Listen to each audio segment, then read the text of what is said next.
obviamente hasta aquí nomás que llegamos, decimos, entonces este pacientito lo podemos manejar de esa manera. Esto es lo que les decía, ¿no? El cartucho presurizado, ¿no? Este es el cartucho presurizado. Destapar, agitar, expirar, o sea, soplar, por eso le decía soplar, pero este es soplar al máximo. Acá lo que le falta a este dibujo es soplar al máximo. O sea, botar todo, hasta que tosas. Si toses es mejor, ¿no? Y una vez que tiene ahí, poner en la boca, que yo no lo recomiendo mucho, pero digan ya póngalo pegado a la boca, ¿no? Olvidarle 4 a 5 centímetros, y bien abierta la boca, y inspirar, ¿no? Inspirar, o sea, comenzar a coger en forma larga y lenta. Y en ese empezar a expirar, se dispara. Nunca se dispara y se aspira, sino empiece usted, señor, a aspirar, y en eso cuando empiece a aspirar, dispare. Y no se mueva. Y aspirar y terminar de coger todo el aire, aguantar la respiración, que es otra de las cosas que no nos acordamos, no les enseñamos a los pacientes. Aguante la respiración. ¿Cuánto aguanta usted la respiración? Hay gente que nunca ha hecho eso. Que tienen que ustedes que enseñarles. Uno puede inflar el pecho y aguantar o no. Por lo menos 10, 20 segundos, ¿no? Hay gente que lo puede aguantar 2 minutos, 1 minuto, ¿no? O sea, en la costa van a encontrar aguantadores, porque hay gente que no bucea, sabe. En todos sitios uno puede encontrar, ¿no? Dependiendo de la persona. Pero como les digo, no es raro. Yo desde que vengo enseñando esto hace años a los pacientes, me he encontrado con esta característica de la gente del Ande, que no sé por qué no te entienden el efecto y se lo tienes que enseñar. Una vez que lo aprenden bien, ¿eh? Pero tú le dices, bote el aire y ¡ah! La primera vez es graciosísimo. Van a hacer ustedes la prueba y van a ver cómo bote el aire, ¡ah! Ahí. No, bote así, tú tienes ¡ah! Hasta que no tenga nada. Es graciosísimo al principio, ¿no? Y después ya lo tienen que ir enseñando. Entonces tienen que tener paciencia. En realidad es mucho de paciencia, porque el medicamento es muy útil. Para que entre ese 20% uno tiene que enseñarle al paciente a usar. O sea, darle un inhalador a un paciente sin enseñarle todo esto es un chiste. Y es lo que hace el seguro, ¿no? Van a su consulta, le dan el inhalador, 2 disparos y lo van a su casa. ¿Sí o no? Nadie les enseña. Nadie les enseña. Entonces, eso es y después, incluso en una época éramos tan millonarios, cuando yo era residente, que les dábamos el inhalador, yo hacía consultorio, inhalador y cámara. Usted lo pone ahí, dispara y comienza a respirar adentro. ¿Les han enseñado eso o no? Una tontería. Y todavía decíamos 6 a 9 veces. Hasta hicieron un instructivo. Después me he puesto a buscarlo para matarme de risa, pero ya no lo encuentro ya. Entonces, como le digo, el error lo cometemos todos por falta de instrucción, ¿no? Y por no ver cuál es en realidad la utilidad de esto. O sea, la inhalocámara solo indíquenla cuando el paciente va a usar corticoides y realmente tienen sospecha que va a hacer efecto adverso, o está haciendo efecto adverso con inhalador, ahí sí. Y la inhalocámara es útil en el niño también, eso sí, en el niño sí, para, ¿no?, cogerlo y agárralo y ¡pua!, le clavas y ¿no? Entonces no te queda otra. En el niño sí ya tienes que, pero en el adulto sí puede aprender todos estos pasitos, lo puede aprender y utilizar. ¿Ok? Este es el pulso paradójico. El paciente inspira y el pulso baja, se llena menos. Entonces eso es un signo de gravedad que uno tiene que tener en cuenta, ¿no? Entonces, paciente con asma persistente a moderado, fondo mal manejado, cursa con crisis, como decíamos, ¿no? Y darle su corticoide ISABA. Y este es, digamos, el esquema completo, para que lo tengan siempre ahí. Pero como le digo, el gran problema es que vamos a añadir hipatropio. No digo que es imposible, muy difícil. Pero sí lo pueden conseguir en buena hora, ¿no? O sea, si yo uso mi ISABA y le di hidrocortisona, hasta ahí he hecho bastante, ¿eh? Y si le puedo seguir dando hidrocortisona horario cada 6 horas, y lo tengo a mi paciente hidratado en mi posta y disparando, ¿no?, cada cierto tiempo, probablemente lo saque sin problemas. Si le puedo añadir ipratrope, excelente. Si puedo utilizar minofilina, en buena hora. Si el paciente se me está yendo y estoy tratando de ubicar cómo mandarlo a evacuarlo, pero en ese lapso veo que ya el paciente comienza a hacer signos de mucha gravedad, no me queda otra que salvarle la vida. Y si tengo que salvarle la vida, no tengan duda en usar la adrenalina. O sea, está dentro de las posibilidades que ustedes pueden utilizar. No es lo que se indica hoy en día, pero es lo único que nos puede ayudar. Ahora, la adrenalina sí se van a llevar de todas maneras, ¿no? Por lo menos sus 5 ampollitas por ahí, ¿no? Definitivamente. Y esto es lo que decíamos, ¿no? Lo que habíamos armado, ¿se acuerdan? Armamos nuestro cuadrito, ¿se dan cuenta? Es 3 a 4, entonces uno siempre dice, estos de acá abajo son mes, los dos de abajo son mes, el intermitente siempre es menor o igual a 2, entonces, ¿no? Menor o igual a 2 días por semana, menor o igual a 2 veces por mes. Acá en el severo es todo, pero es todo el día, todos los días, y la frecuencia de 7 veces por semana, que es decir todas las noches, y de esa manera armo mi cuadrito para poder manejar, porque también van a ver ustedes pacientes que no vengan en crisis, sino vengan simplemente para que ustedes lo vean, porque cuando ustedes lleguen, todo el mundo se pasa, donde no hay doctor, como decíamos, cuando llega el doctor, todo el mundo busca la consulta, ¿no? Todo el mundo quiere que el doctor lo vea, entonces dice, ya, doctor, yo soy asmático, entonces catalóguenlo, ¿no? Es intermitente, es leve, es moderado, como debe ser, yo te voy a seguir, me vienes a buscar, me traes una gallinita, etcétera. ¿Ok? Y los pasos del tratamiento, como decíamos, en el intermitente, el SABA solo, ¿no? Después las bajas dosis de corticoides. Como decíamos, la baja dosis de corticoides, cuando en el paso 2, yo uso el paso 2, las bajas dosis de corticoide se vuelven horario y el SABA sigue siendo intermitente, o sea, a demanda, ¿no? Claro, después puedo sumar ambos en forma horaria. Acuérdense que los medicamentos combinados no son para asma. O sea, esos combinaciones de salmeterol con fluticasona, ejemplo, ceretide, esas combinaciones de budesonide con formoterol, ejemplo, Symbicort, que van a encontrar, porque hay gente que al hijo es asmático, lo van a llevar a Trujillo, lo van a llevar a Arequipa, lo van a llevar a la capital, un neumólogo indescrupuloso le va a agarrar y le va a dar compra tu ceretide de 300 soles, y eso las combinaciones fijas fueron diseñadas para EPOC. No existen en el tratamiento de asma combinaciones fijas, no existe. Si ustedes revisan bien el tratamiento, uno acá le da en el paso 2 dosis bajas de beclometasona y pues, sí o no el SABA, y comienza a pensar en darle quizás a un adicional, pero en el paso 3 ya uno, como le decía, ¿no? Comienza a darle LABA más dosis bajas todavía de corticoide, y uno busca, allá es Sileutón, para nosotros es Montelukast. ¿Ok? Sileutón nunca hemos tenido en el país. Es un antileucotrieno que se usa fuera del país. ¿Ok? Entonces uno usa antileucotrienos. Esto es antileucotrieno. Y uno después ya usa los LABA, o sea, pero separados. Salmeterol con corticoide inhalado. Probablemente ya no beclo, sino puedo pasar a fluticasona, ¿no? Pero todo separado en su momento, ¿no? Y en el paso 4 ya uso dosis altas de corticoide y de LABA y comienzo a considerar omalizumab, pero eso ya es en un manejo más especializado. Entonces uno ya comienza, porque para usar omalizumab uno tiene que hacer, ¿no? Dosaje IgE. IgE tiene que estar alto, si no, no se justifica usar omalizumab. ¿Ok? Omalizumab es el más antiguo, año 99, o sea, no estamos hablando tampoco de que un monoclonal que es reciente, ¿no? Tiene más de 20 años, casi 18 años, ¿no? Ya cumplió su mayoría de edad el omalizumab. Ahorita tenemos 2 monoclonales nuevos más, ¿no? Entonces, no es raro, si ustedes llegan a ver un paciente que requiere, tiene que usarlo, ¿no? Definitivamente.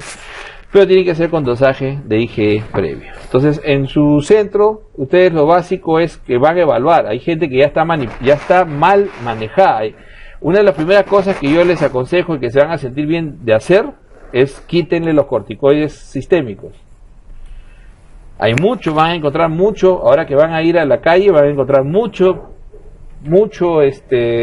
asmático con corticoides sistémicos. Es triste ver esa historia, ¿no?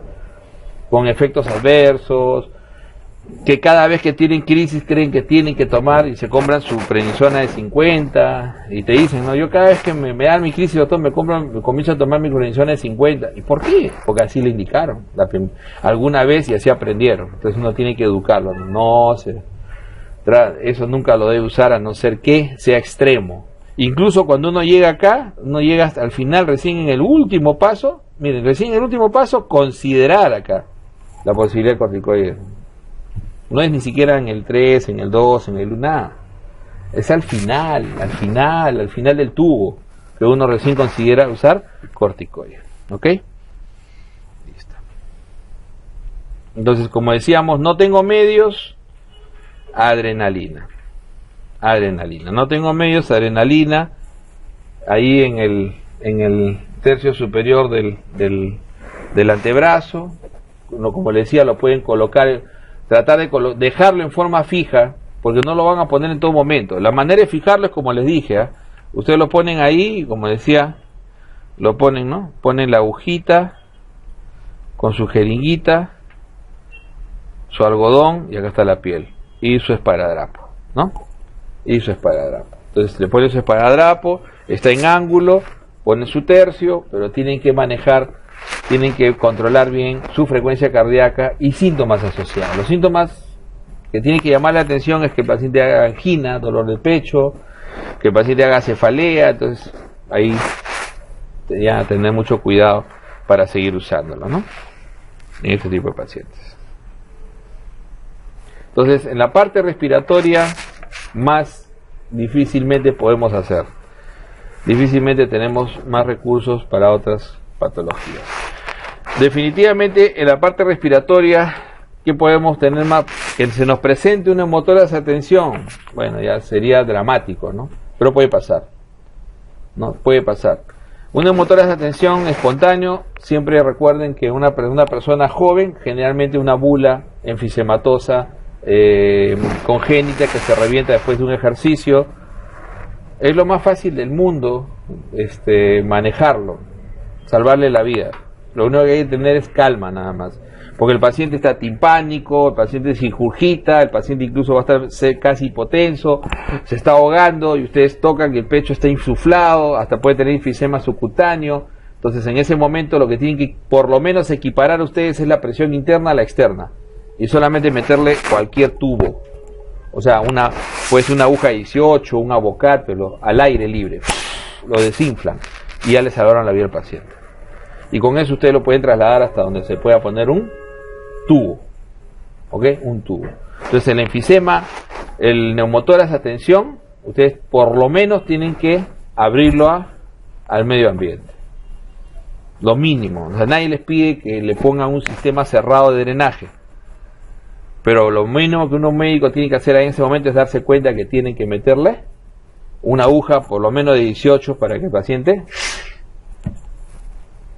desinflese y pueda ventilar lo mínimo y ya lo puedan ustedes trasladar. A donde se le pueda colocar un sistema cerrado. Otras difícilmente, porque acuérdense que hemotórax, ¿no? Cosas de este tipo generalmente lo van a ver en politraumas. Ustedes no los van a llevar a ver politraumas, ustedes van a atender más que todo en la comunidad, ¿ok? ¿Qué cosa es una crisis hipertensiva? Siempre, lamentablemente siempre tenemos en la cabeza esto, ¿no? O sea, acuérdense que la enfermera lo primero que hace con un paciente, ¿qué cosa es? Tomarle la presión, ¿no? Y le encuentra un poco alta y le mete el captopril sublingual, lo cual es una tontería completa que hay que comenzar a erradicar. Nosotros mismos lo hacemos, ¿no? Dice, oye, tiene la presión alta, ponle un captopril sublingual. Entonces vamos a ver que eso no es muy útil. Pero la elevación de la presión mayor de 180 con 120, eso se llama crisis hipertensiva. O sea, si se dan cuenta, más importante es la diastólica siempre. Más importante es la diastólica siempre, ¿no?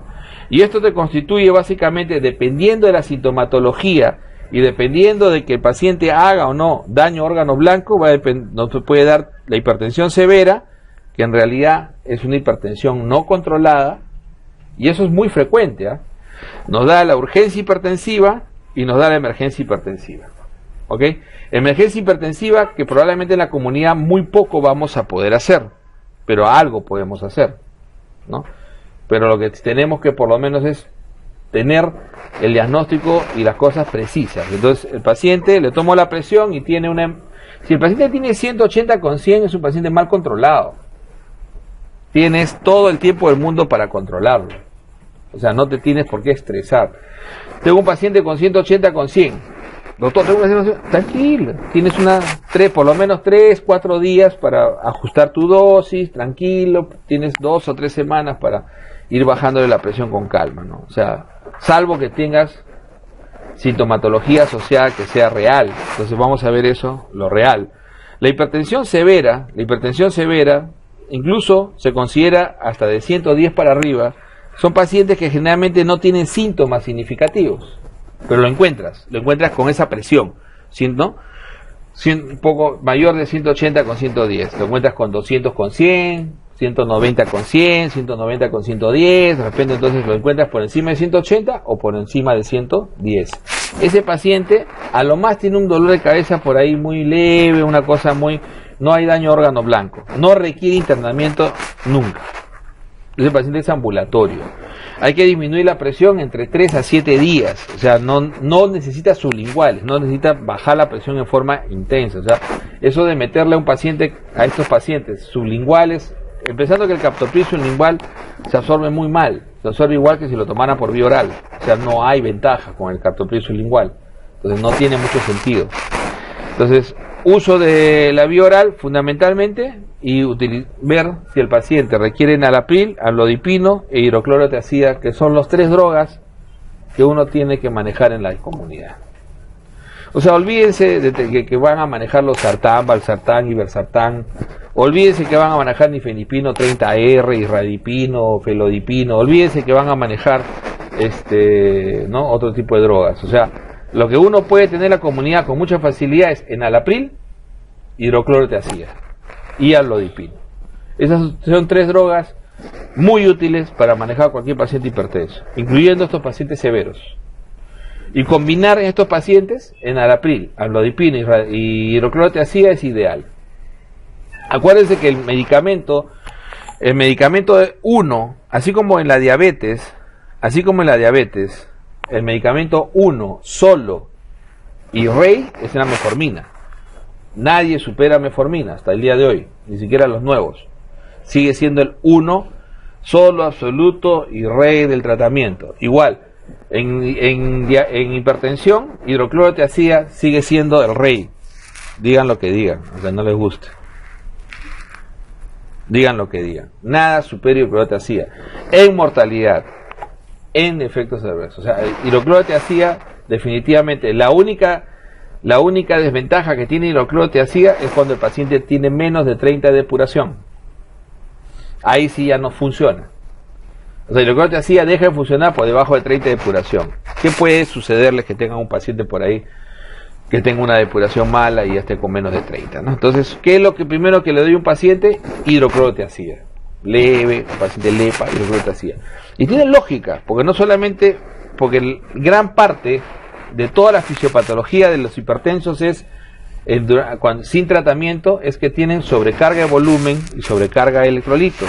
Entonces, inicialmente los diuréticos actúan incluso más rápido y regulan esa sobrecarga al principio y mantienen, ¿no?, alejada esa sobrecarga. A esto tú le puedes sumar lo que quieras, entre comillas, porque en el paso 2, pero idealmente en la comunidad o usas IECAS. En este caso la mejor IECA que tenemos es enalapril, barato, sencillo, cada 12, cada 20, incluso cada 24, cuando no es muy severo, cada 12 ya es la dosis cuando uno da una dosis mayor de 20, o sea, puedes dar hasta 20 cada 24 si solamente es hipertensión. Cada 12 es la dosis ideal cuando ya tienes insuficiencia cardíaca o cuando usas más de 20 miligramos. Pero si tú todavía usas 10 o 15 o 20 miligramos, puedes darlo incluso en enalapril cada 24, ¿ok?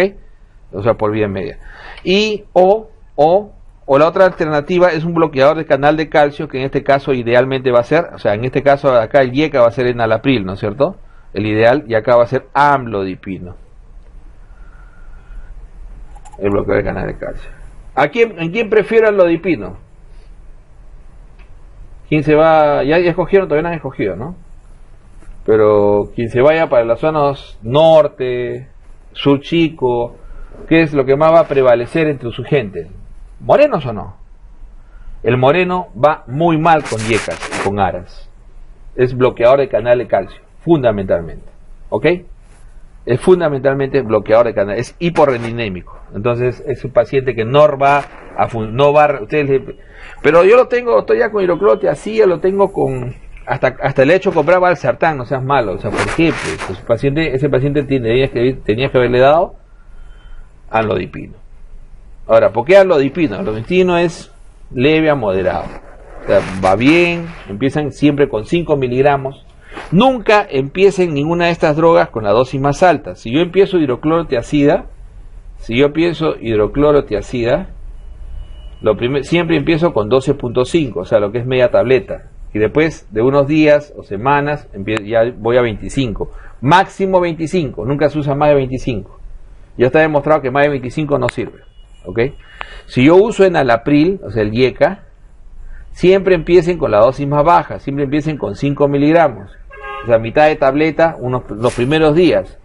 ¿Por qué el IECA? Todos los medicamentos al principio de este tipo tienen que darse dosis bajas primero para ver cómo responde el paciente. No la presión, sino cómo responde el efecto adverso. ¿Qué tal si el paciente le doy 3, una semanita le doy 5 miligramos y a la semanita lo cito o a los 5 días viene y estoy con una tos seca? Efecto adverso. No se explica, no le encuentro explicación a la tos, efecto adverso. No puedo usar IECAS, tengo que pasarlo a ARA o a bloquear el canal de calcio. ¿Qué tal si viene y me dice, doctor, tengo una sensación que me falta el aire, está haciendo angiedema? Otro efecto adverso clásico de los IECAS, me hace angiedema. Entonces no, se me hincharon los labios, no, estuve en la emergencia, no, me tuve que ir, estuve por mi trabajo y me llevaron, no. O sea, ahí tienes que ver. Entonces uno siempre quiere empezar con la dosis siempre baja, 5. Una vez que el paciente ven que tolera bien el medicamento, entonces ya suben a 10 y lo van regulando, ¿no? ¿Cuál es la dosis tope en enalapril? 40 miligramos. Entonces si yo uso 5, 10 una vez al día, hasta 15, 20 una vez al día, salvo que tenga insuficiencia cardíaca, ahí sí se usa cada 12, y ya una vez que uso más dosis, ya lo uso 2 veces al día, hasta 40 máximo, ¿ok? Ahora, si no, ustedes miran, doctor, ¿y captopril puedo usar? Bueno, si no te dan otra cosa, usa captopril. Pero el captopril es cada 8 horas, eso es lo malo. O sea, acuérdense que la compliance del paciente depende mucho de la dosis también. O sea, ¿quién se acuerda de tomar 3 veces al día un medicamento? Bueno, tendría que darle cada 12, pero no va a funcionar tan bien, ¿ok? Entonces la dosis, generalmente el captopril se da 12.5 cada 12 de inicio, después 25, la dosis máxima es 200 miligramos, ¿ok? La dosis máxima es 200 miligramos. Y amlodipino. Ustedes miran, doctor, ¿por qué amlodipino y no nifedipino? Porque el nifedipino de 10 ya no se usa en hipertensión. Se usa el nifedipino, pero retard. No se usa el nifedipino no retard, que es de 10 miligramos. Entonces, ¿por qué lo venden? El nifedipino de 10, bueno, lo venden porque la gente es loca, pero aparte de eso, el nifedipino de 10 nosotros sí lo usamos, pero básicamente para Raynaud. Nada más. Nifedipino debe ser en dosis retard, de 30 a de 60. ¿Ok? De 30 a 60. Nifedipino desapareció porque justamente hace picos de hipotensión muy rápidos. Esos picos de hipotensión muy rápidos que producían isquemia cerebral se lograron revertir cuando se inventó la tecnología retard. Ahora, un retard nunca se parte, por si acaso. Nunca se les ocurre agarrar un retard de 60 y como le voy a dar 30, ¡pac!, la mitad. No. Porque la tecnología retard está en la cubierta. Si ustedes lo parten, se destruyó la tecnología. Y el paciente va a recibir los 30 miligramos de golpe y va a hacer una isquemia brutal, ¿no? Entonces, eso es lo que nunca deben hacer. Nunca un retar se parte. ¿Ok? Entonces, hemos visto miles de efectos adversos de ese tipo. Por eso es que yo prefiero recomendarles amlodipino. Amlodipino ya no es caro ya. Hasta hace unos 10 años quizás decir amlodipino era carísimo. No, hoy en día tienes amlodipino de 5, de 10, fácil de usar. Siempre empiecen con 2.5, o sea, la mitad de la dosis de inicio debe ser la mitad de 5. Y después de eso, y de preferencia en las noches, y después de eso ya 5, 10, dependiendo del paciente, ¿no? Dosis máxima en la comunidad, 20 miligramos. Nosotros usamos hasta 40, pero en pacientes renales, pero dosis máxima en la comunidad, 20 miligramos. Y es siempre cada 24 horas. Otra ventaja del amlodipino es que va bien con insuficiencia cardíaca, mientras que el nifedipino no. Entonces, por eso que siempre es una ventaja. ¿Más medicamentos necesitas para hipertensión? No. Y beta-block en hipertensión ya demostró que no disminuye mortalidad. O sea, se puede utilizar. Generalmente el beta-block en hipertensión se usa cuando el paciente tiene algo añadido. Tiene FA, o sea, tiene un TPCB asociado, ¿no? Vamos a ver a continuación, o sea, tiene algún problema de control de frecuencia. Ahí se usa, ¿no? O insuficiencia cardíaca, en ese caso le das un beta-block, pero de tipo no selectivo, ¿no? Como carvedilol o bisoprolol, pero en ese caso en la comunidad sería de loco ponerse a usar eso. Entonces esto es manejo sencillo en este paciente con hipertensión severa, que es lo clásico. Esto es lo que más van a ver. Pacientes que nunca han estado bien controlados, nunca han tomado su medicación, los llevan, alguien dice, oye, sí, ese paciente siempre está con presión alta, tiene 18-10, tiene 18-11, tiene 20-11, ese paciente es hipertensión severa. Síntomas, muy pocos. O sea, no se dejen engañar con eso de que sí, le zumba los oídos, sí, no, es otra cosa, ¿no? Eso va con otro tipo de sintomatología. Mientras que la crisis realmente las crisis, ¿no? La crisis hay que confirmar, uno toma la presión, tiene que tener una diastólica mayor de 120, una sistólica, uno confirma esa presión a los 10 minutos y generalmente uno debe ver si el paciente hace dolor torácico, disnea, no sé, si hay una clínica neurológica, ¿no? Si es posible, bueno, ya es un poco difícil, pero si se puede hacer un fondo de ojo, ver si hay que hacer ruido, ver si hay crepitantes pulmonares. Entonces ya la urgencia y la emergencia son dos cosas diferentes. Generalmente en la urgencia y la emergencia hay clínica. En la urgencia por lo menos hay clínica básica, ¿no? El paciente generalmente está algo disneico, hay una cefalea persistente, ¿no? Pero no hay daño de órgano blanco. Puede incluso hasta elevarse la creatinina y no hay daño de órgano blanco. Mientras que en la emergencia sí, uno ya encuentra daño de órgano blanco, el paciente tiene angina, es un Zika, o el paciente está haciendo déficit neurológico, o el paciente hace oligoanuria, entonces ya hay un daño de órgano evidente. Entonces, en una urgencia hipertensiva, como decía, por lo general el paciente ya tiene cefalea, un dolor severo de cabeza, disnea, entonces el paciente no es cualquier cosa. Entonces el paciente ya tiene esa presión alta asociado a eso, ¿no? Incluso hasta puede haber, como decíamos, elevación de creatinina, que eso es una comunidad difícil de darse cuenta. Y el paciente al principio lo que hay que hacerlo es descansar, reposar. O sea, ustedes tienen una posta, aléjenlo. Muchas veces la familia es el problema. Aléjenlo de la familia, aíslenlo de la familia, métanlo a su cubículo, a su consultorio, que se eche ahí. Si pueden darle incluso, ¿no? Una de las cosas que a mí me resultaba muchísimo era dormirlo al paciente, ¿no?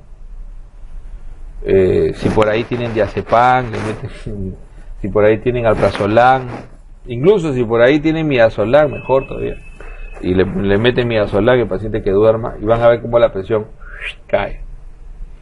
Porque mucho de estas crisis, mucho de estas urgencias, a veces están en relación mucho a la parte emotiva del paciente, ¿no? El paciente está muy presionado, entonces uno tiene que ver ahí, controlar, como decíamos, ¿no? Y el uso se puede usar en algunos pacientes, especialmente en aquellos que son disneicos. Uno puede tener un afuro siempre es bueno tener por ahí, y usar furosemida nos puede a veces salvar en estos pacientes.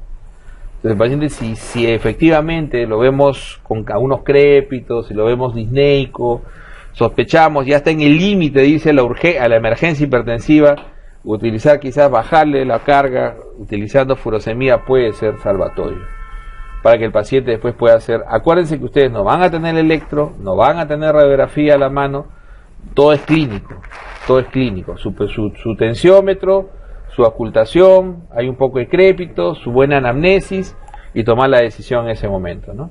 Entonces, ¿qué hago? ¿Le pongo captopril sublingual como enfermera? No.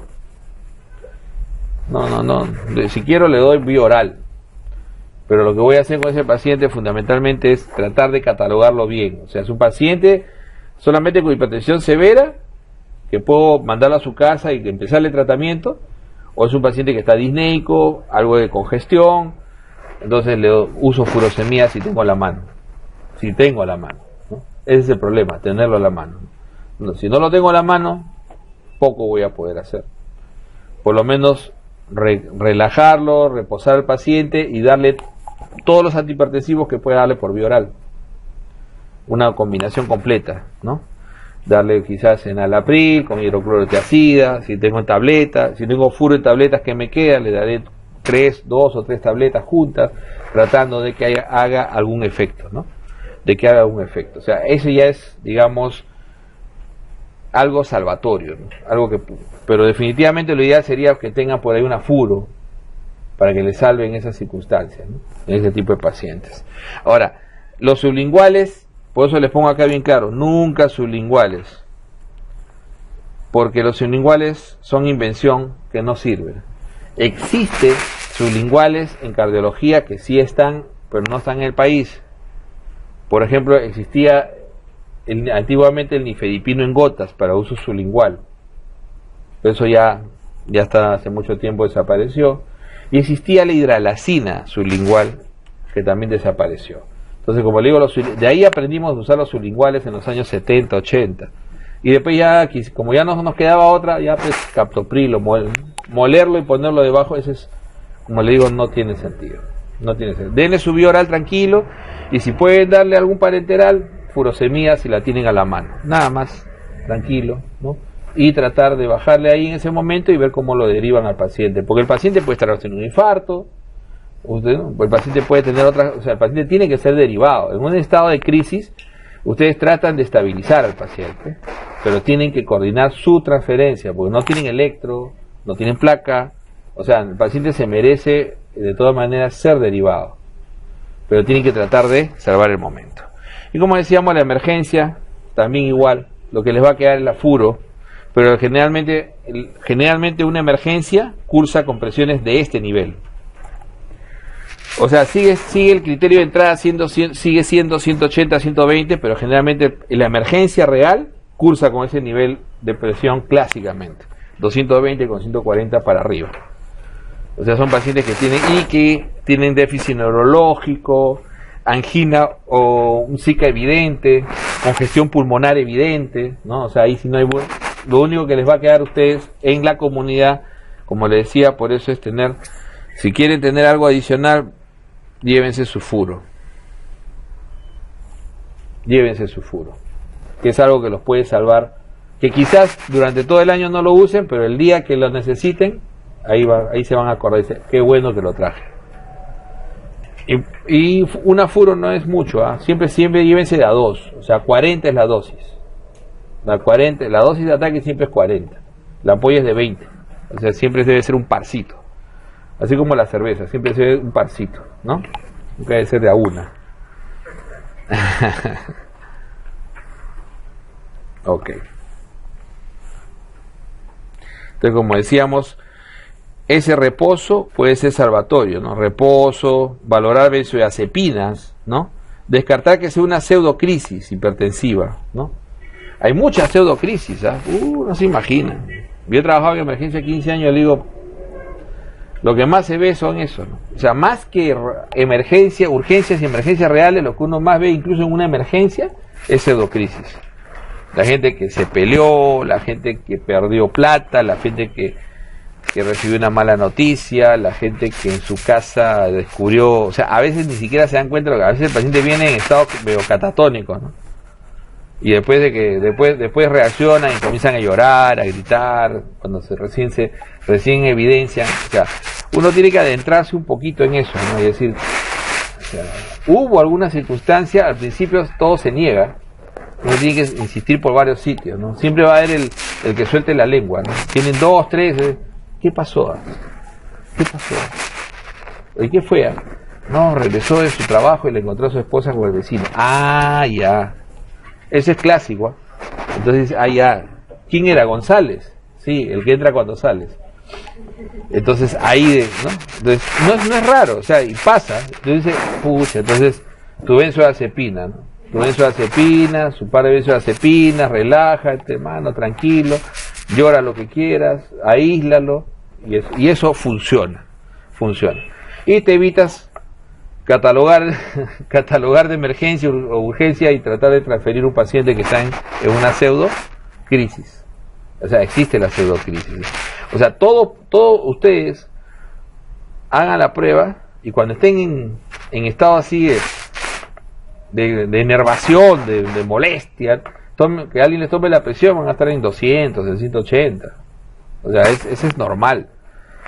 O sea, es parte de la reacción. O sea, el organismo es así, ¿no? El organismo es así.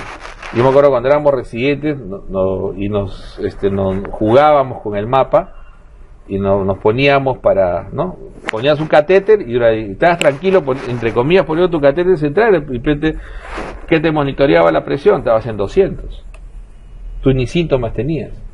Pero en ese momento que estabas poniendo el catéter estabas en 200 con 120, ¿te das cuenta? O sea, realmente el ser humano responde así en esos momentos de crisis, de tensión, de preocupación. Entonces hay que tener un poco de habilidad. O sea, ver emergencias y urgencias, yo le digo, no es tan frecuente como uno cree. Lo que más ven son pseudo emergencias y hipertensión. Así es. Entonces hay que descartar esa pseudocrisis, hay que ver bien, hay que tener, a veces es más útil una benzodiazepina, ¿no? Para estos pacientes, ¿no? Y obviamente después de eso, a veces el paciente ya se relaja y queda con cierta hipertensión, era hipertenso y no usaba medicación, bueno, ya ustedes saben, arranca su hidroclorotiazida tranquilos, después su enalapril, le van sumando la medicación, ¿no es cierto? Como le digo, la emergencia hipertensiva, manejarlo en la comunidad es de locos.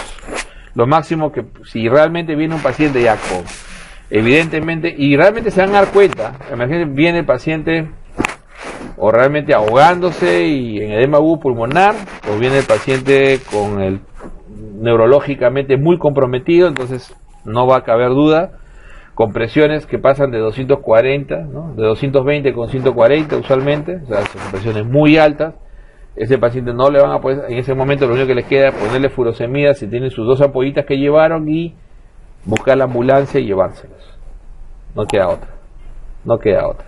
Ponerle una vía por si acaso, por si se choca en el camino, tener una vía abierta siempre es importantísimo, pero después no van a poder hacer mucho más. Entonces ahí la furo les puede ayudar en algo a que el paciente llegue. Ponerle sublinguales es un chiste, no tienen ni siquiera, bueno, ya si se quieren sentir felices de haber hecho algo, pónganle un sublingual. Pues realmente no va a servir de mucho. Entonces la pseudoemergencia, como decía, es, ¿no?, producida por diferentes estados de ansiedad, dolor, estrés. Gente en provincia tampoco es infrecuente, eso sí vi muchísimo. Post 2, 3 días de juerga, o sea, la gente hace, ¿no?, las vírgenes, la fiesta, después de 3 días el pueblo, la localidad está en fiesta, más de uno lo van a traer, pero más de un tío lo van a traer con unas presiones tremendas, ¿no?, con unas cefaleas tremendas, ¿no? O sea, dan post 2, 3 días que no han dormido, post 2, 3 días que han tomado licor. Acuérdense que el alcohol eleva la presión, ¿no?, en forma aguda. Entonces, esos pacientes hay que, igual, relajarlos, ponerle su antiácido. No necesitan antihipertensivo, lo que necesitan es relajar y dormir, ¿no? Pero la familia se va a preocupar, y no falta en la familia alguien que sepa tomar la presión y dice, ¡ah!, corre, ¿no? Entonces ese es el problema. Entonces dice, sí, se va a quedar en observación, déjenlo ahí un par de horas, le meten su benzodiazepina y tranquilos. Eso no es infrecuente, ¿eh? No es infrecuente en el que a ustedes les pase eso ¿no? Post fiestas. Acuérdense que en todos los pueblos del Perú las fiestas se santifican con bastante, ¿no? Con bastante licor. ¿Qué pasa cuando un paciente tiene una taquicardia? Entonces, cuando uno dice el paciente tiene taquicardia, cuando el paciente tiene taquicardia, ¿cómo viene el paciente? O sea, la clínica, ustedes no van a tener electro. O sea, vamos a hacer un poco de eso, pero no van a tener electro. Hay algunas, no tienen electro, dice, pero ¿qué cosa es lo que el paciente les va a dar como clínica? Palpitación. Entonces, ¿no? Eso es lo más frecuente. Quizás por ahí, angina, ¿no? Pero generalmente el que tiene angina le dice, tengo una sensación, ¿no? De que me late mucho el corazón e incluso tengo cierto fastidio, me duele. No es, y pues, ¿no? Entonces, el paciente puede ser de dos tipos. Puede ser un paciente muy joven, generalmente mujer joven, ¿no? Este es el clásica paciente que hace un TPCB.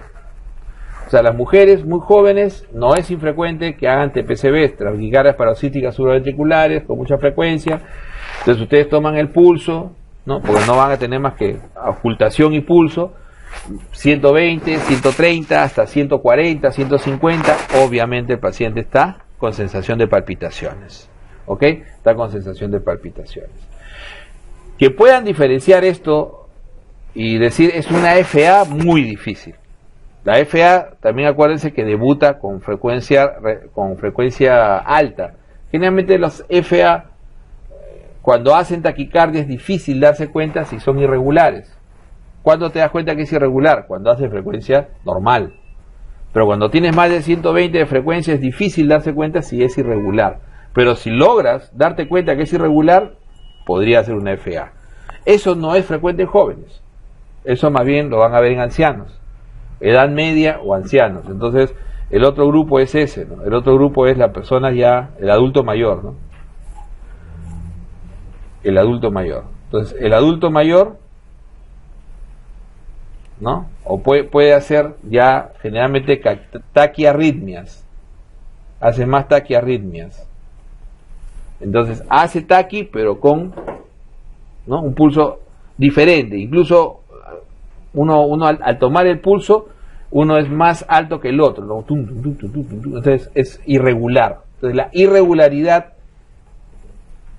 en clínica se llama arritmia rítmica. Uno le hace pensar más en ¿qué?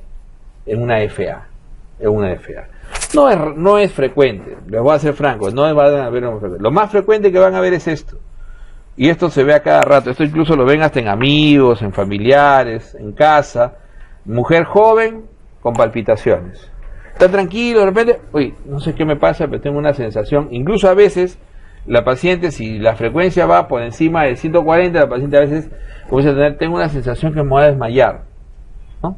Le toman ustedes el pulso, están con 150, 140, entonces el paciente comienza a hacer ya un poquito de bajo gasto cardíaco.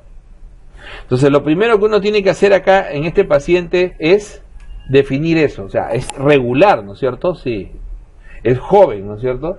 Que tenga una patología estructural de fondo es muy difícil, muy raro. Generalmente es un problema conductivo o puede estar asociado a un problema hormonal, ¿no? Puede estar asociado a tiroides, puede estar asociado a un problema hormonal, generalmente un problema más conductivo. Entonces, ¿qué suele revertir solo? En casi el 80% de los pacientes, revierte solo. Y que el tratamiento de fondo al final es beta-block, ¿no? Es beta-block. ¿Qué hay que hacer con estos pacientes en ese momento? En ese momento, como les digo, obviamente es ver si ese pulso llena, y si tienen el tensiómetro a la mano, bueno, ver si no está haciendo hipotensión, ¿no? Si no está haciendo ningún problema de bajo gasto, ¿no? Y definitivamente, si el paciente está todavía consciente, bien, generalmente lo usual, están ahí, están nerviosos, lo que quieran, es hacer maniobra Valsalva. La maniobra Valsalva siempre, y hoy más aún el serum, es lo que más deben hacer. sigue siendo la primera maniobra que uno tiene que hacer antes que la medicamentosa. En general, tanto en una emergencia como en cualquier parte del mundo, esa es pregunta de examen, eso está definido. Pero en un serum más aún. La maniobra Valsalva clásica es que el paciente tome aire profundo y ustedes le tapan la nariz y la boca. Le tapan ustedes, no al paciente, tápate no, ustedes le tapan. Le tapan y lo agarran. Sopla. Esa es la maniobra Valsalva. Y ustedes le cierran la boca. Se pueden desesperar al paciente, pero dicen, haz la maniobra 2, 3 veces y en un 60% de los pacientes responden. ¿Ok? La maniobra Valsalva más efectiva es meter al paciente el rostro del paciente en agua helada. Eso es muy dramático, ¿no? Pero funciona. Incluso es salvatorio cuando la frecuencia es mayor de 150 y no tienes cómo cardiovertir y está hipotenso, el paciente se te muere. No tengan duda, busquen hielo. Arman agua con hielo, agua helada y lo meten al agua helada. O sea, en toda la cabeza, así, como si lo fueran a ahogar. El paciente perdió la conciencia. No tengo cardiovertor, no tengo cómo. Sé que estaba taquicárdico. Búsquenme hielo. Mercado. ¿Dónde busco hielo? ¿Nunca han vendido chicha ustedes en su barrio? ¿No? ¿Dónde buscabas el hielo? Yo vendía chicha en Lince, acá en Lince, este era mi barrio, ¿no? Él iba a los que vende pescado, esos van botando el hielo, pero una lavadita y sirve para chicha. le da saborcito todavía. Bueno, la cosa es que ahí lo consigues. O sea, siempre va a haber hielo en los mercados. Entonces vas al mercado, hoy corran si traen ese hielo, y alguien consigue. Es salvatorio, ¿eh? Pero le estoy diciendo que esto no es para el paciente que está estable. O sea, le estoy diciendo el tip del paciente que se les está muriendo. O sea, este paciente, hay algunos que llegan al extremo. ¿Quiénes son esos que llegan al extremo? Los Wolf. Se les presenta un Wolf. ¿Qué hago, güey? Se les presenta un Wolf y está 180, 200 de frecuencia, 220, el paciente está y pierde la conciencia. Y en ese momento, ¿qué? ¿Te pones a hacer RCP? No, todavía tiene algo, todavía el corazón late, pero el paciente está totalmente laxo, ¿no? Corran a traer hielo. No, ustedes no corran nunca. O sea, eso también es otra cosa, ¿no? Ustedes nunca corran, o sea, eso no. O sea, manden ¿quieren que viva? Vayan a traer hielo. Claro. Metes el rostro, lo sumerges como si lo fueras a ahogar y el paciente mismo se levanta y si no se levanta ya se murió, pero intentaste, pero no te queda otra. Estamos hablando de que no van a tener cardiovertor, no tienen electro, no tienen drogas, no tienen adenosina, no tienen amiodarona, no tienen, o sea, definitivamente están. Lo máximo que vas a tener y que nunca te debe faltar en tu botiquín es propanolol. Entonces, por lo menos propanolol sí debe llevarte, es baratísimo, un blister por ahí siempre te va a servir. Entonces, este paciente que va al extremo, ¿no? Que hace hipotensión extrema y pierde la conciencia, ¿no? Hace trastorno del sensorio. Ese paciente lo único que te queda es el agua helada. No te queda otra. Pero este paciente que le hiciste su maniobra Valsalva y quizás de 140, 130 bajó a 100, a 110, ¿no? Bajó un poco, ya tiene menos molestias. ¿Qué le vas a dar? Propanolol. ¿Ok? Siempre utilicen primero propanolol, nunca se vayan a tenolol de frente. ¿Por qué? Vida media más corta. Si se les pasa la mano es más fácil de revertir efectos adversos porque tiene menor adherencia, menor ligazón a las proteínas. Entonces es más fácil de eliminar. Entonces la vida media 4 horas, entonces es fácil de que el paciente, si se les pasó la mano en la dosis y se fueron al otro lado a la bradicardia, va a durar menos tiempo. Mientras que le dan un atenolol y el paciente va a estar bradicárdico por mínimo 36 horas. Y el paciente de repente hasta marcapaso va a necesitar. Entonces se van al otro extremo. Entonces eso hay que tener cuidado, ¿ok? Eso hay que tener cuidado. Entonces ese es lo clásico en este paciente joven. Mientras que el paciente mayor, ahí vienen los problemas. Si es una taquiarritmia, generalmente las taquiarritmias de los pacientes mayores vienen acompañadas de el problema neurológico.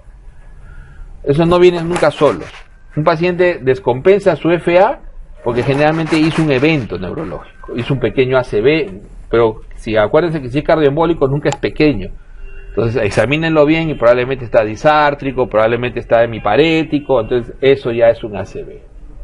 No es raro que un paciente que te hace una taquiarritmia no sea asociado a un problema secundario, a un problema mayor, embólico. Lo más frecuente, cerebro, pero puede ser embólico a otros sitios, un abdomen agudo. ¿Qué pasa si yo veo un taquiarrítmico con abdomen agudo? Hizo una trombosis mesentérica, ¿no es cierto? Entonces ahí voy viendo, pero entonces un taquiarrítmico no es por gusto. Los taquiarrítmicos, generalmente de edades medias o mayores, ya son eventos mucho más críticos. No se sientan mal si se van al otro lado los pacientes, porque a veces no tenemos mucho que hacer ahí. O sea, el paciente necesita una emergencia, necesita un electro, necesita soporte, necesita mucho más, ¿no? Necesita mucho más. Pero si solamente tiene taquiarritmia, tratar de controlar igual, o sea, el propanolol puede ser la droga. Acá el Valsalva no funciona, en las taquiarritmias, olvídense el Valsalva, no funciona. Acá la droga de elección debería ser verapamilo, pero no les voy a decir llévense verapamilo, para que pongan verapamilo allá sin electro no tendría sentido. Porque ¿cuál es la regla cuando uno ve una descompensación taquiarrítmica, un FA con respuesta alta? La regla es, primero, control de frecuencia. Y el control de frecuencia es verapamilo. Es siempre verapamilo. En nuestro medio. En otras partes del mundo es betabloc, pero parenteral. No tenemos betabloc parenterales en el Perú. Por eso que nosotros usamos verapamilo. ¿Ok? ¿No? Entonces ahí viene. El segundo punto en la FA con respuesta alta, o sea, es ya el control es tratar de restituir el ritmo. Pero eso ya es un paso, pues tendrías que tener tu electro. O sea, ya estamos hablando del tratamiento de una emergencia, ¿no? Ustedes en el SERUM, si identificaron la taquiarritmia, tratar de evacuarlo lo más pronto posible. Porque si no está en ese momento en problema neurológico, lo va a hacer en cualquier momento. O sea, en cualquier momento va a disparar, ¿no? Va a disparar su émbolo, va a disparar su coágulo. Y en las narices de ustedes les va a hacer un ACV isquémico, territorio cerebral media clásicamente, que es lo que hacen generalmente estos pacientes.